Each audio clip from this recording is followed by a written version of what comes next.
Saya akan berikan hadiah 1 miliar rupiah, mungkin lebih, untuk yang bisa membuktikan bahwa saya pernah menerima aliran dana dari pemerintah atau ya pemerintah yang dulu atau sekarang untuk membazing apapun yang mereka lakukan. Ini untuk menegaskan bahwa saya benar-benar melakukan ini tanpa paksaan dan satu bujukan, baik finansial ataupun apapun. Dan ini adalah sebuah kepedulian saya sebagai masyarakat yang ingin agar Republik ini menjadi lebih baik lagi. Berita tentang penangkapan Hasto Kristianto menyeruak, mengagetkan, dan mengisi akhir pekan kita dengan langkah-langkah dan dinamika dramatis dari pemerintah dan juga PDIP. Dan ini semua semakin memanas karena masyarakat ini masih menunggu. Saya pun masih menunggu tentang hal-hal apa yang akan di-spill oleh Mas Hasto jika ternyata dia ditangkap seperti kemarin. Dan video-video yang konon katanya sudah diamankan di Rusia oleh Ibu Koni Bakri untuk segera dikeluarkan. Karena pada kenyataannya Mas Hasto ini akhirnya ditangkap. Tapi yang kita dapati hanyalah ngambeknya Ibu Ketua Umum dengan menyuruh para kader yang telah menjadi wakil daerah dan pimpinan di daerah pemilihan mereka masing-masing untuk stand down atau tidak melanjutkan perjalanan mereka menuju Lembah Tidar, di mana mereka sedianya akan mendapatkan pembekalan yang akan dihadiri oleh 40 menteri dan Pak Presiden Prabowo. Gibran juga mungkin. Apa yang akan terjadi? Yuk kita akan coba terawang dalam konten ini.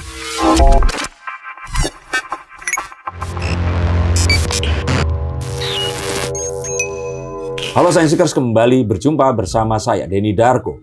Tidak ada yang namanya misteri, yang adalah tanda-tanda yang kita semua coba untuk mengerti. Kita akan coba jawab pertanyaan dari netizen yang sudah dirangkum pada konten ini. Oke, Bu Koni yang kemarin juga sempat bercuit di media sosialnya, ya kan, memposting sesuatu yang mana menurut Bu Koni ini dirinya dititipkan sebuah dokumen rahasia yang dibawa kembali oleh dirinya ke Rusia berisikan dosa-dosa Pak Jokowi. Yang mana banyak yang menilai bahwasanya ini bisa jadi hanya omon-omon belaka. Namun di satu sisi juga kalau memang Pak Hasto atau Mas Hasto ini memiliki dokumen rahasia sebanyak itu dan Bu Koni bilang dia membawa dokumen ini ke Rusia agar tidak dihilangkan gitu. Mengapa hingga hari ini Bu Koni ini tidak kunjung membuka dokumen rahasia itu? Saya tidak membahas secara langsung kepada Bu Koni, tapi saat seseorang itu terlalu mencintai, atau terlalu membenci, atau terlalu memikirkan kepentingan pribadinya, and then they become a full of shit. Orang yang dia ini menyuarakan sesuatu hanya agar orang yang ingin diimpresnya ini happy, atau benci, atau mendapatkan apa yang dia inginkan. Nah, saya mengenal Bu Koni ini saat saya pernah makan di rumah makan Padang. Biasanya ada TV-nya kan. Terus saya mendengarkan ulasan beliau yang lumayan bagus saat itu. Dan mendengarkan ulasan mengenai militer ya, yang bagus, saya menengok dan kaget. Karena suara yang terdengar seperti laki-laki, itu ternyata adalah seorang wanita. Dan itulah yang saya kenang tentang Bu Koni. Seorang wanita yang bersuara berat, sangat bariton layaknya seorang laki-laki, mirip suara saya juga mungkin. Dan analisanya yang sangat bagus. Ini mungkin 11-12 dengan Pak Mardi Guwowi. Nah cuman beliau ini saya pikir lebih emosional mungkin karena wanita. Dan akhirnya melakukan hal-hal yang kalau saya kira di akhir-akhir ini membuat simpati saya ini hilang kepadanya. Dia mengaku sangat cinta kepada Bu Mega, dan untuk itu mungkin paketnya adalah harus benci pada Jokowi. Sehingga saat kemarin itu terjadi, beliau juga pernah ini diduga mengembuskan berita yang nggak benar tentang Gibran yang akan mengkudeta Pak Prabowo, yang pemerintahan Pak Prabowo konon katanya nggak akan sampai 5 tahun atau genap selesai. Dan hal-hal yang saat kita dengar itu mulai memojokkan siapapun yang membuat ibunya ini gerah. Padahal ibunya nggak pernah ngomong apa-apa. Nah, terakhir adalah dengan mengatakan bahwa membawa video-video yang berisi, kalau saya nggak salah ingat ya, skandal yang dibawa ke Rusia. Yang katanya itu siap untuk dibeberkan kalau ternyata Mas Hasto ini akan ditangkap. Tapi sebelum itu saya ingin katakan bahwa, loh, bukankah kalau seperti ini malah harusnya dia ini ditahan? Karena dianggap atau diduga melakukan sebuah tindakan menghalangi proses penyelidikan atau sebagai, apa ya, kalau kita bilang itu, iya bersekongkol. Untuk menyembunyikan sebuah tindakan kejahatan. Apakah saya salah kalau berpikir seperti itu? Coba tulis pendapat kalian di bawah ini. Dan kembali saya ingin katakan sekali lagi, kalau ditanya saya harusnya pilih siapa, saya akan memilih Mas Anies Baswedan. Saya seseorang yang lahir dari dunia akademis, sekolah saya hingga S2. Saya pernah mengajar dan juga di salah satu kampus yang saya bilang ini kampus yang lumayan ternama di Republik ini, di ITB sana. Saya berharap sekali bahwa presiden kita adalah seorang Anies Baswedan. Tapi karena satu dan lain hal, ternyata keinginan saya ini tidak bisa terwujud karena saya harus lebih mewujudkan keinginan masyarakat lain yang lebih menginginkan presiden itu Pak Prabowo. Betul sekali. Mas Anies ini kayaknya hanya cocok kepada presidennya orang-orang yang mungkin bersekolah seperti saya. Tapi kalau untuk orang-orang Indonesia dari Sabang sampai Merauke dengan kondisi yang genting seperti sekarang, seorang presiden latar belakang militer, seorang yang sigap, no nonsense, melakukan apapun dan berpikir nggak terlalu panjang, ini menunjukkan bahwa Pak Prabowo adalah presiden yang pantas untuk saat ini. Tapi inilah juga yang mungkin bisa kalian jadikan sebuah tolak ukur bahwa saya di sini bukanlah seorang pengagum dan seorang pencinta Jokowi yang akan membela sampai mati. Kalaupun nanti ternyata adili Jokowi ini terjadi dan beliau memang terbukti melakukan korupsi seperti yang didalilkan oleh OCCRP, maka silahkan, saya akan sangat senang hati dan akan membuat konten-konten untuk mendorong dilakukan pengadilan terhadap Pak Jokowi. Tapi hal-hal yang terjadi ini harus kita pahami secara kontekstual yang menyeluruh. Tapi pernyataan dari Bu Kony ini berarti sebuah blunder. Saya katakan kembali lagi, blunder pasti iya. Karena dia wanita itu loh, saya pikir. Dan di sini saya nggak mau mendiskreditkan atau anti-feminisme atau tidak mendukung adanya kesetaraan gender, tidak. Tapi lebih bisa berpikir untuk hati-hati saat membicarakan sesuatu. Laki-laki juga mungkin akan emosional, tapi mereka bisa lebih tertata seperti Rocky Gerung. Mas Hasto pun itu dia melakukan serangannya, itu nggak sebrutal Bu Kony. Tapi kalau kita berbicara secara keruntutan logika ya, dan ya jika memang sebuah pemikiran logika ini benar atau salah, cuman yang ada di kepala saya sekarang adalah memikirkan kalau memang seorang Mas Hasto memiliki dokumen-dokumen rahasia dan bukti-bukti dari dosa-dosa seorang Pak Jokowi, apakah nggak terlalu berlebihan untuk mengancam seperti itu? Yang sedangkan menurut saya kalau memang dia benar punya, andaikan dia punya, Pak Jokowi juga pasti menyimpan bom yang lebih besar ketimbang Mas Hasto itu untuk Pak Jokowi. Ini bisa saya jawab dengan, mungkin saja kalian lupa, Mas Hasto dan Pak Jokowi dan Bu Mega itu satu partai.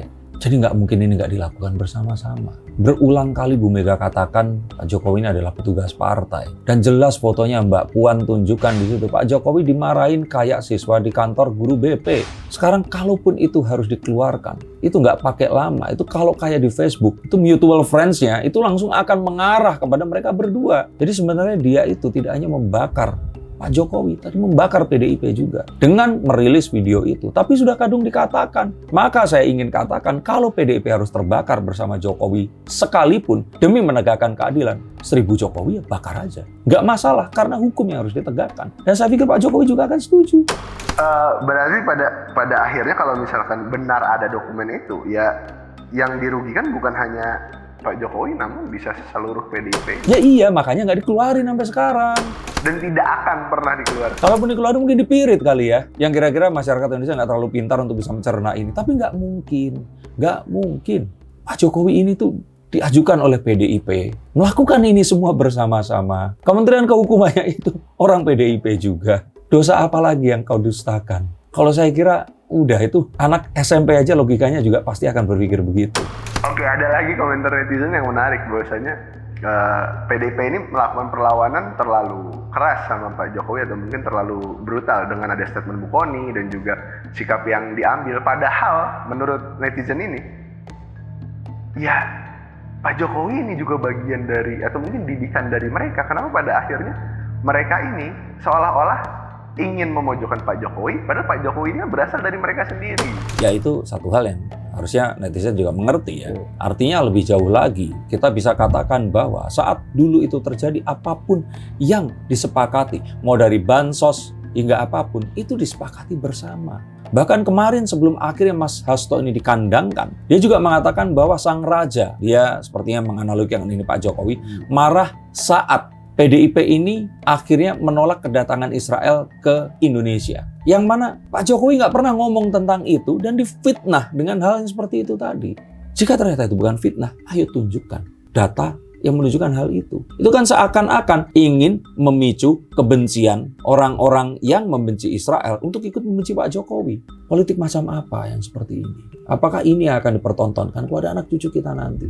Sekali lagi yang ingin saya tunjukkan di sini adalah bahwa ya tadi itu, apapun yang mereka lakukan bersama. We're in it together lah, kalau kita bilang itu seperti itu. Jadi kalau seandainya itu terkena, ya terkena semuanya.